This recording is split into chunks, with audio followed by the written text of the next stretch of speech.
Sir এই সেই দোকান, এই দোকানে অবৈধ মাল আছে স্যার। তাই নাকি? জি স্যার। ঠিক আছে, আপনি দোকানটা খুব ভালো করে সার্চ করেন। কোনো অবৈধ মাল নাই, আমি কোনো অবৈধ মাল বিক্রি করি না স্যার। এবারে চুপ কর। তোর দোকানে অবৈধ মাল কোথায় কি আছে না আছে সেটা সার্চ করলে বেরিয়ে আসবে। এই যে আপনি ভালো করে সার্চ করুন তো। জি স্যার। স্যার, আপনাদের আর কষ্ট করে খুঁজতে হবে না।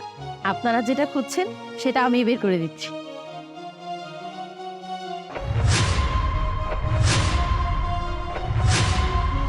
দেখুন তো স্যার, এটাই আপনারা খুঁজছিলেন কিনা? স্যার ভালো হয়েছে, আমরা এত খোঁজাখুঁজির করার পরেও আমরা পাইলাম না। আর এই মেয়েটা আইসাই বাই করে দিছে। স্যার আমার বোন নাই কি এই মেয়েটাও এটার সাথে যুক্ত আছে স্যার। দুজনকে ধরে নিয়ে যাই স্যার, চলেন। আপনি একদম ঠিক কথা বলেছেন।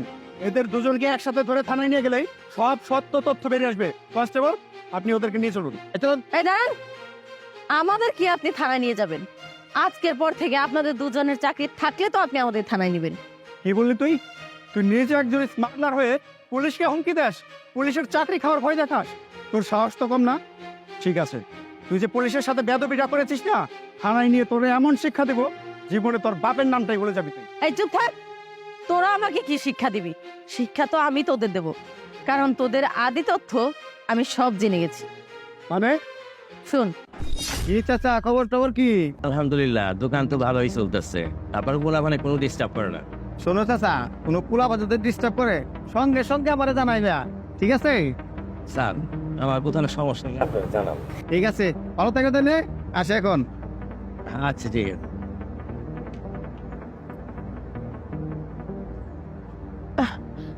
চাচা ওই নুডলসটা দেখি। আচ্ছা দিতেছি।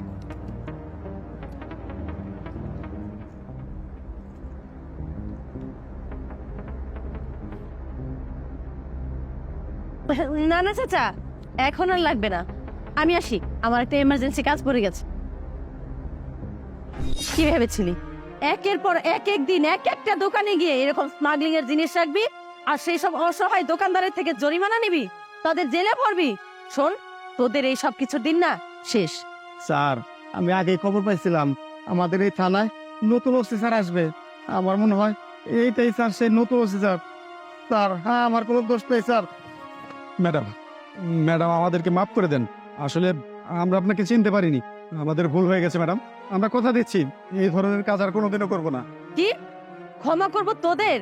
আরে পুলিশ হচ্ছে জনগণের বন্ধু, গরিবের বন্ধু, আর তোরা সেখানে অসহায়ত্বের সুযোগ নিয়ে গরিব মানুষের দোকানে এসে এরকম তাদের স্মাগলার বানিয়ে জেলে পড়ছিস সামান্য কিছু টাকার জন্য।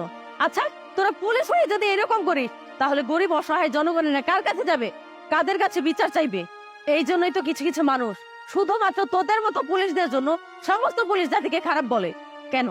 তোদের জন্য, তোদের মতো কিছু পুলিশের জন্য সারা পুলিশ ডিপার্টমেন্টের বদনাম। চল থানায় চল, আমি তোদের নিয়ে উপর মহলে কমপ্লেন জানাবো, যাতে করে তোদের চাকরিটা আর না থাকে।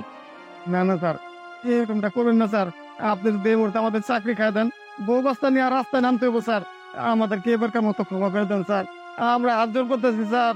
এত বড় সর্বনাশ করবেন না স্যার। হ্যাঁ ম্যাডাম, দয়া করে আমাদের চাকরিটা খেয়ে দিবেন না, তাহলে বউ বাচ্চা নিয়ে আমরা খুব অসুবিধার মধ্যে পড়ে যাবো ম্যাডাম। আগে থানায় চল, পরেরটা পরে দেখা যাবে। ম্যাডাম, আপনি যদি ঠিক টাইমে না আসতেন তাইলে আমারে সত্যি সত্যি এরা এই মাদক দ্রব্যের অপরাধে আমার থানায় নিয়ে যাইত। সত্যি আপনার মতো পুলিশ অফিসার যদি প্রত্যেকটা থানায় থানায় থাকতো তাহলে আমাদের মতো নিরহ মানুষের নির্যাতন হওয়া লাগতো না। ঠিক আছে চাচা, আমার জন্য দোয়া করবেন। আচ্ছা ঠিক আছে, আসসালামু আলাইকুম। ওয়ালাইকুম আসসালাম। এই চল।